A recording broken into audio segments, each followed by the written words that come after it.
শরতের কাশফুলে ভরে গেছে মাঠঘাট, লেগেছে পুজোর গন্ধ।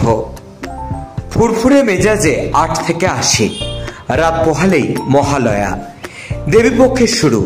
ব্যাস ১ পা ২ পা করে পুজোর দিকে এগিয়ে যাওয়া। কালটি ভোর ৫টায় ঘুম থেকে ওঠা চাই।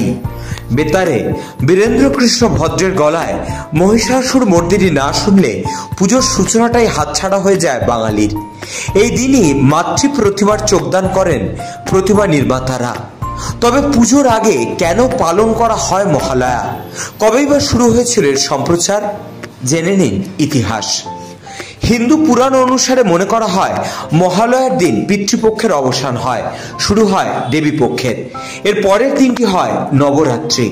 বেশ কিছু অবাঙালিরা নবরাত্রি থেকে দেবীর ভিন্ন ভিন্ন ৯টি রূপের পুজো করে দেয়।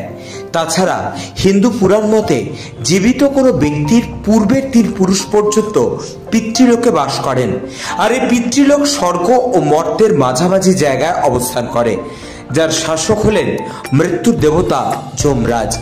তিনি সদ্য মৃত ব্যক্তির আত্মাকে পিতৃলোকে নিয়ে যান। বিশ্বাস করা হয় এই মহালয়ার পুণ্যতিথিতে পিতৃলোক থেকে মৃত পিতৃপুরুষদের আত্মা নেমে আসে মর্তলোকে।